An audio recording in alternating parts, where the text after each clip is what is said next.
Good morning, it's Monday. I'm back in my classroom. I'm going to do a couple of like organizing type things today, finish up my classroom library, and get out of here. We have contracted hours start on Wednesday, so I'm going to try to get as much of the little organizing things type stuff done. That way, hopefully on Wednesday when I'm here, I can focus more on my plans and what I want to do for the first week of school. Right now, I'm going to flip the camera around and show you what I got at Walmart. I got a couple of like office supply type stuff. Let me show you. So I needed to finish labeling some books in my library, so I picked up these. If you're interested in how I do my library system, you can check out Day 4's classroom setup. I bought these to stick in my tiered basket for like pencils, expo markers, just some materials that I might need to grab. I bought these.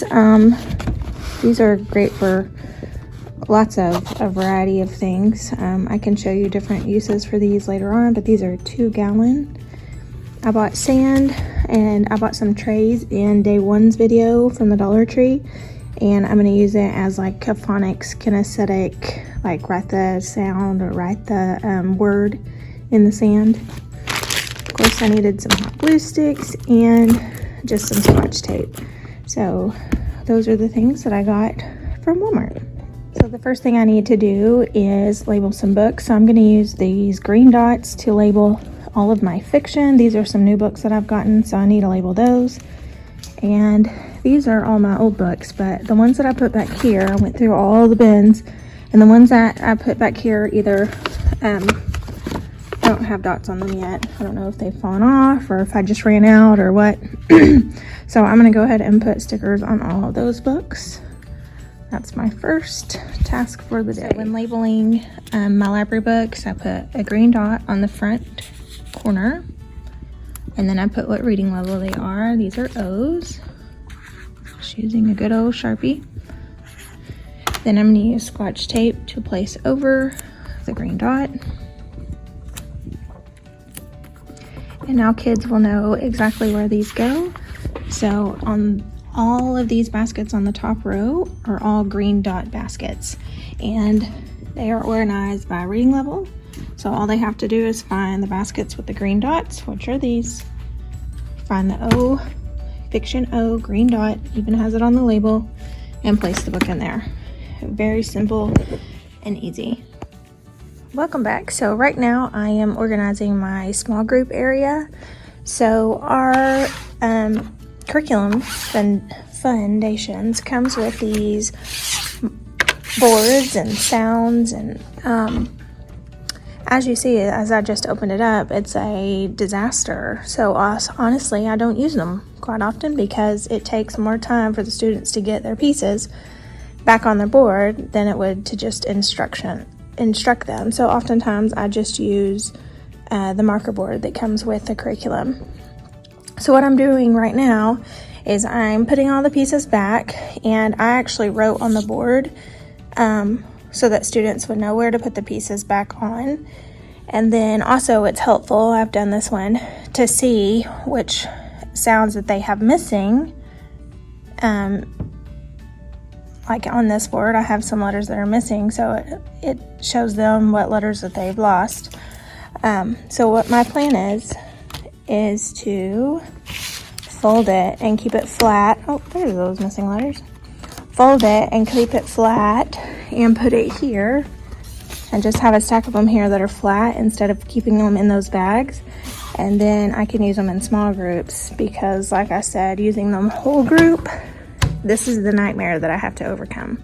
Okay, so I want to give you just kind of an overview of my small group area at the moment. So these top bins are all of my reading categories according to RISE. So I have phonemic awareness, phonics, fluency, vocabulary, comprehension. And in those bins, I just have some resources that I could use during small groups. Then down here are the math categories. So I have addition, subtraction, multiplication, division, area, perimeter, fractions, geometry, and then money, time, place value. So I'm gonna look through my resources to add more things in here, but so far that's how I have that organized. So I can just pull, if a kid needs phonics instruction, I can just pull some resources from here and vice versa. Then up here, I have those boards that I just told you about. I put 6 in here in this basket. Here I have sand trays that are stacked up. These were in my first haul that I did. I got these from Dollar Tree, so if we're working on the TH sound, they can go TH.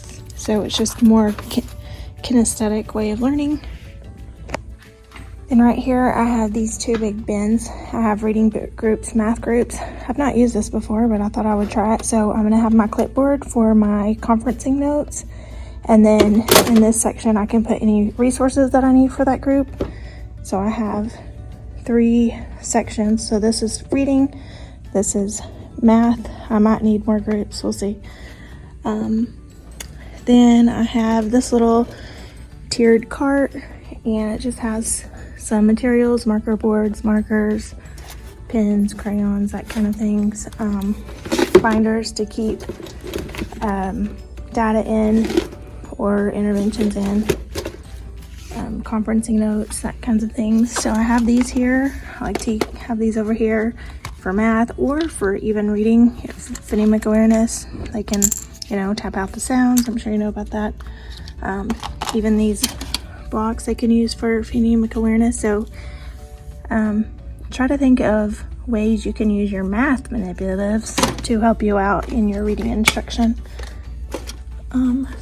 Then I do have these bins up here. They're currently empty, but I'm sure over time they'll get filled up. But so far, this is how my little intervention small group area is set up.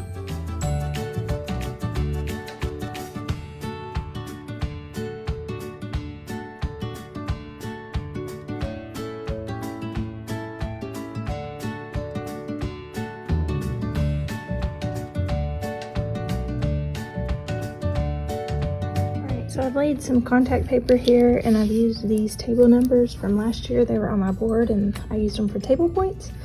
And then I've stuck the rough side of the Velcro dot. And what I do is I put the soft side on there, and then it's a removable name tag. I usually change where students sit about every 4 weeks to 5 weeks. So this makes it easy. They can just pick up their name tag and go to their new seat.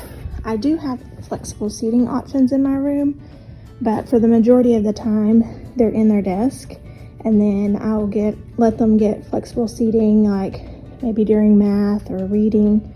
And usually what I do is I'll say like boys will have it 1 week and then girls will have it the other week if my numbers are pretty even.